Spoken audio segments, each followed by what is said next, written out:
संत तुकाराम महाराजांचा साक्षात वरदहस्त लाभला आणि अवघ्या 10-11 वर्षाच्या एका बालभक्ताच्या अंतःकरणातून ज्ञानाची, काव्याची आणि अध्यात्माची अथांग गंगा वाहू लागली.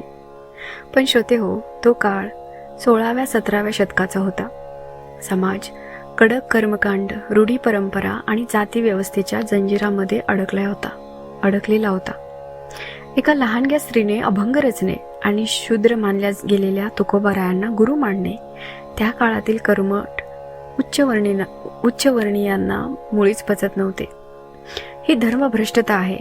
एका स्त्रीला अभंग रचण्याचा अधिकार कोणी दिला, असा आक्रोश करत संपूर्ण समाजाने त्या चिमुकल्या बहिणाबाईंवर आणि त्यांच्या कुटुंबावर सामाजिक बहिष्कार टाकला. समाजाचे ते तिखट टोमणे, जातीचा अहंकार आणि धर्माच्या नावाखाली झालेला विरोध या भीषण अंधारात बहिणाबाईंनी आपल्या अभंगवाणीने समाजाला कोणते सडतोड उत्तर दिले असेल.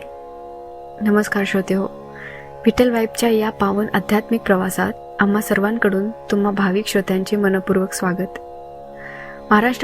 महाराष्ट्राच्या या पवित्र भूमीला लाभलेल्या संत परंपरेत संत बहिणाबाई यांचे जीवन म्हणजे केवळ भक्तीची गाथा नाही, तर तो प्रतिकूल परिस्थितीशी केलेला एक अलौकिक संघर्ष आहे. गेल्या भागात आपण पाहिला एक भावूक आणि विस्मयकारक प्रसंग. देहूच्या पावन भूमीत संत बहिणाबाईंची आपल्या मानसमूर्ती असणाऱ्या जगद्गुरू संत तुकाराम महाराजांशी प्रत्यक्ष भेट. तुकोबारायांनी वात्सल्यपूर्ण हाताने बहिणाबाईंच्या मस्तकावर आशीर्वाद दिला आणि त्यांच्या भक्तीचे सार्थक झाले. गुरुचा अनुग्रह मिळाला, पण त्या अनुग्रहाची किंमत बहिणाबाईंना समाजात कोणता मोठा संघर्ष करून मोजावी लागली, हेच आपण आजच्या भागात सविस्तर अनुभवणार आहोत. आजच्या या विशेष भागात आपण ऐकणार आहोत बहिणाबाईंच्या मुखातून आपोआप स्फुरलेली ती अलौकिक अभंगवाणी. वारकरी संप्रदायाच्या इमारतीचे वर्णन करणारा त्यांचा तो प्रसिद्ध अभंग आणि त्यानंतर कर्मठ समाजाकडून झालेला तीव्र विरोध आणि अपमान आणि बहिष्कार. श्रोते हो, संसाराच्या यातना सोसूनही ज्यांनी भक्तीचा ध्वज फडकवत ठेवला, त्या संत बहिणाबाईंची ही कथा तुमच्या हृदयाला नक्कीच स्पर्श करेल. कथेच्या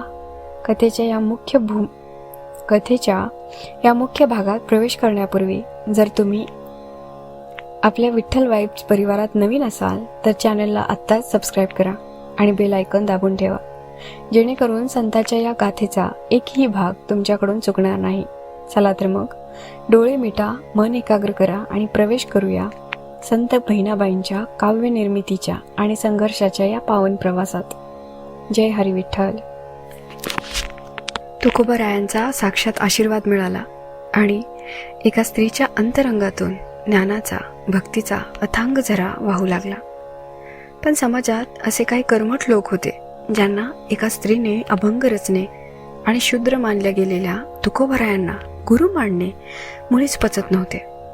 समाजकंटकांनी बहिणाबाईंच्या काव्यावर कोणते संकट आणले आणि बहिणाबाईंनी आपल्या अभंगातून या टोमण्यांना कसे सडेतोड उत्तर दिले. नमस्कार श्रोते हो, विठ्ठल वाईबच्या या पावन आध्यात्मिक प्रवासात तुम्हा सर्व भाविक श्रोत्यांचं मनपूर्वक स्वागत. संत बहिणाबाई चरित्रकथेच्या मागील भागात आपण पाहिले की देहूच्या पावन भूमीत संत बहिणाबाईंची जगद्गुरू संत तुकाराम महाराजांशी अलौकिक भेट झाली.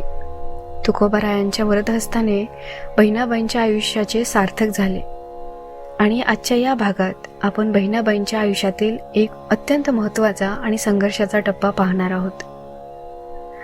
कथेला सुरुवात करण्यापूर्वी जर तुम्ही आपल्या विठ्ठल वाईब्स परिवारात नवीन असाल तर चॅनलला आत्ताच सबस्क्राईब करा आणि भक्ती प्रवासाचा भाग बना.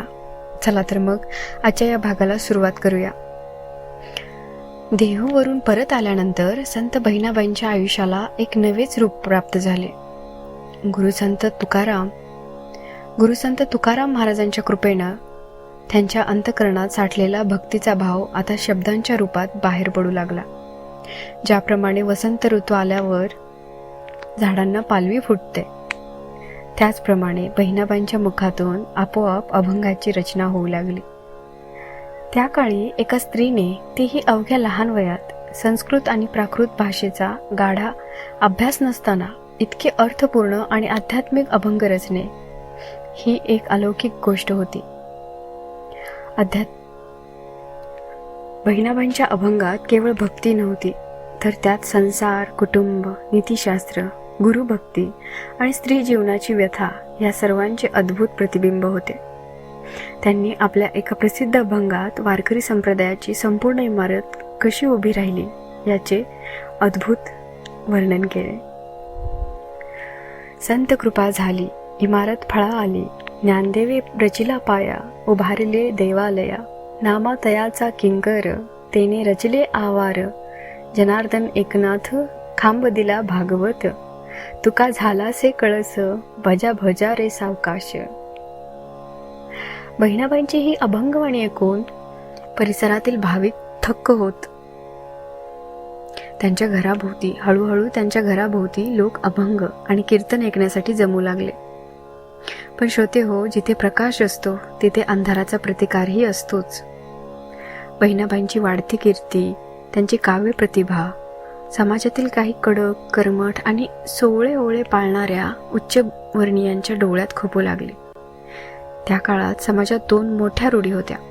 पहिली म्हणजे स्त्रीने वेद आणि अध्यात्मावर बोलणे निषिद्ध मानले जात होते, आणि दुसरी म्हणजे संत तुकाराम महाराज हे शूद्र कुळातील असल्याने एका ब्राह्मण स्त्रीने त्यांना गुरु मानणे हा धर्माचा अनादर मानला गेला.